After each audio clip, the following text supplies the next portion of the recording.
O primeiro SUV elétrico de 7 lugares do Brasil não é europeu, mas ele tem como rivais os luxuosos Jaguar E-Pace, BMW X e Volvo XC90.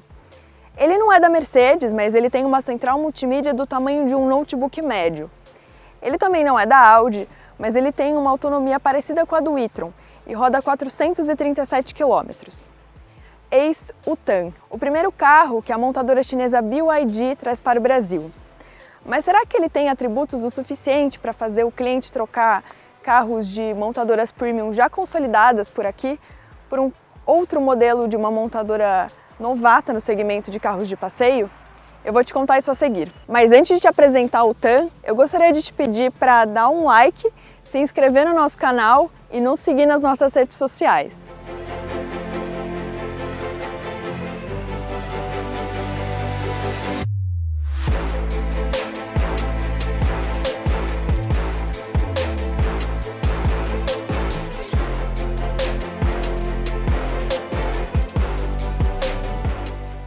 O nome desse grandalhão aqui faz alusão à dinastia chinesa Tang, com um G no final. Mas como a gente sabe, esse nome batiza um outro produto muito popular no Brasil.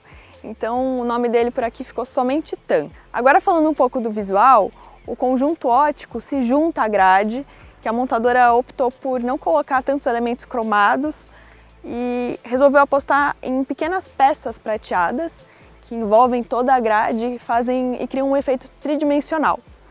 E essa grade bem grandalhona lembra muitos dos SUVs da BMW, por exemplo. Falando um pouquinho aqui de baixo, o Tan ele não tem faróis de neblina. E então aqui a gente vê somente os sensores dianteiros e o radar das funções semi-autônomas como controle de cruzeiro. E dentro do capô, nada de motor elétrico. Aqui, somente o controlador de energia e a bateria de lítio de 12 volts. O motor elétrico, na verdade, está um pouco mais embaixo. Esse aqui tem 245 cavalos, enquanto o motor traseiro tem 272 cavalos. Juntos, eles produzem 517 cavalos de potência combinada. Com um motor em cada eixo, a tração é integral.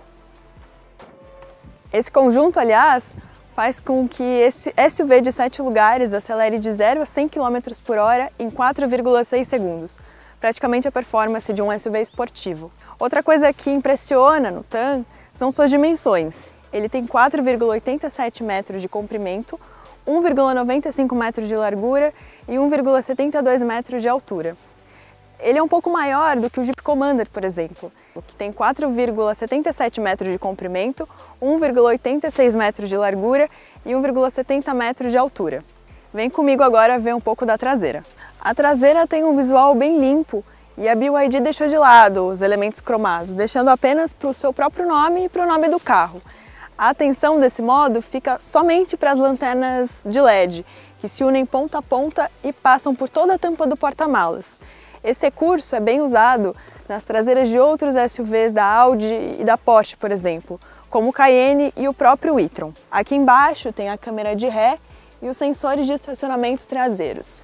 Mas particularmente eu acho o habitáculo o lugar mais interessante do BYD. E agora eu vou mostrar para vocês.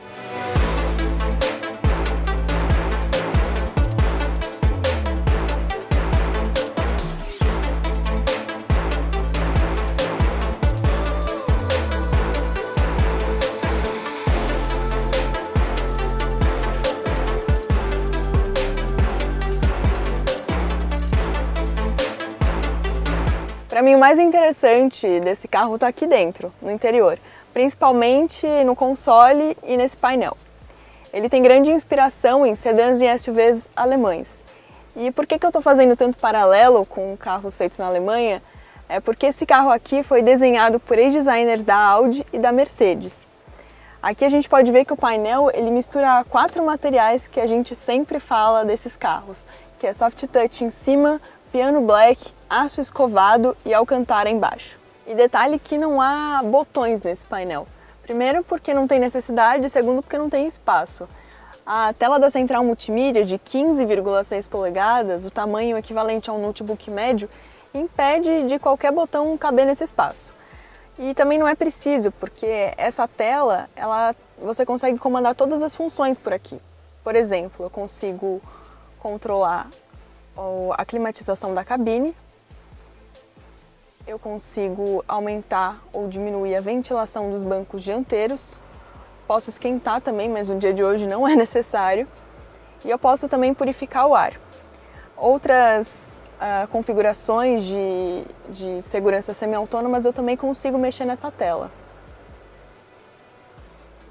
E se ficar muito difícil mexer na tela vertical pelo tamanho dela, basta um simples toque de botão que a magia acontece.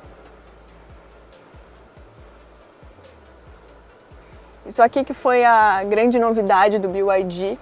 O carro ele consegue transformar a central multimídia plana em uma central multimídia de orientação vertical, se ficar muito difícil para o motorista ficar mexendo na tela o tempo todo. Aqui ela fica mais ou menos do tamanho de uma central multimídia de um Volvo, por exemplo, o Volvo XC40 Recharge. E fica até mais fácil de mexer. E uma novidade nessa orientação de tela é que dá para o motorista ou o passageiro mexer simultaneamente em 3 aplicativos diferentes. Essa central multimídia ela é tão grande que ela acaba tirando a atenção também do painel de instrumentos. Ele tem 12,3 polegadas e é configurável. Já o banco e o volante eles têm ajuste eletrônico. E falando um pouquinho de acabamento, tanto os bancos quanto o volante e a parte interna da porta, eles reproduzem o acabamento do painel, ou seja, piano black, aço escovado, alcantara e esse material de soft touch. Já aqui a gente tem apenas um dos 12 alto-falantes da cabine que são assinados pela sueca Dirac. Agora eu vou mostrar para você se o acabamento aqui de trás é tão bom quanto os dos bancos da frente. Aqui atrás fica bem claro o investimento pesado da montadora para reunir conforto e requinte. Todos os bancos eles são revestidos de couro sintético e eles contam com esse material aqui em alto relevo. Para quem viaja atrás também há 2 saídas de ar e 2 portas USB. Agora falando um pouquinho em conforto, todo mundo aqui viaja sem aperto nenhum. Isso graças aos 2,82 m de entre-eixos. Eu tenho 1,70 m, o banco da frente está configurado para uma pessoa de 1,70 m e aqui ainda tem um bom espaço. Até mesmo quem viaja no meio não sofre de aperto, graças ao assoalho plano, uma grande bênção dos carros elétricos. Agora eu vou te falar se quem viaja na terceira fileira viaja apertado. De fato, como em qualquer SUV de 7 lugares, quem viaja na terceira fileira viaja um pouco mais apertado. Só que esse carro aqui traz um benefício. A segunda fileira é bem ajustável.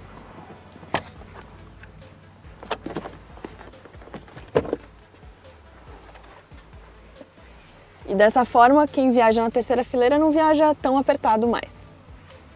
Uma grande diferença desse carro fica disposta bem aqui. São as baterias de ferro, lítio e fosfato chamadas de Blade, ou seja, lâmina em inglês. Além de ser muito mais difícil delas sofrerem uma perfuração e causar um incêndio, a sua disposição em formato de lâmina faz com que caibam 50% mais células no mesmo modo, o que tende a aumentar a sua densidade energética e deixá-la mais eficiente.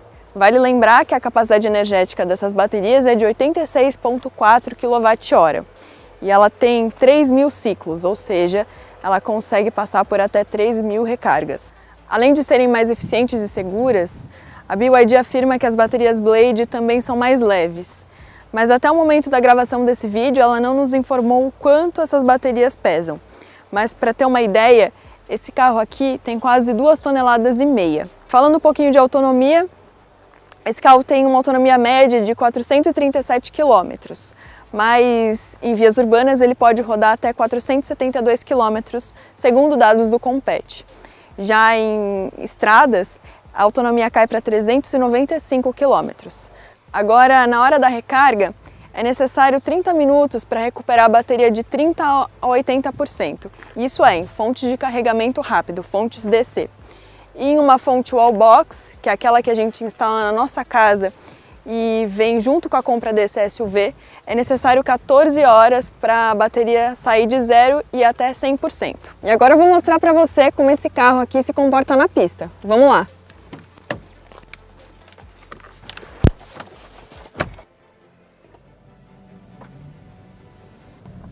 Esse carro tem 2 modos de condução, o Eco e o Sport. O Sport deixa o carro mais apimentado, mais esperto em retomadas e na aceleração, enquanto o Sport ele foca na regeneração da bateria por meio da frenagem. Ele não chega a ser um one pedal, que nem outros carros elétricos, e ainda é necessário o uso do freio. Falando em freio, esse carro usa pinças da Brembo e as rodas são aro 22 e conversam muito bem com o carro. A suspensão ela é multilink atrás e MacPherson na frente e ela é bem ajustada para esse modelo. Ela não chega a ser rígida, então ela é bem confortável, mas ainda assim ela é firme. Esse carro tem a velocidade máxima eletronicamente limitada em 180 km por hora, mas não é nem necessário chegar a 180 km por hora que ele já dá muita diversão para o motorista. O único ponto é que eu acho que ele desestabiliza um pouco em curvas. Você sente ele sair um pouco do eixo, não ficar exatamente estável.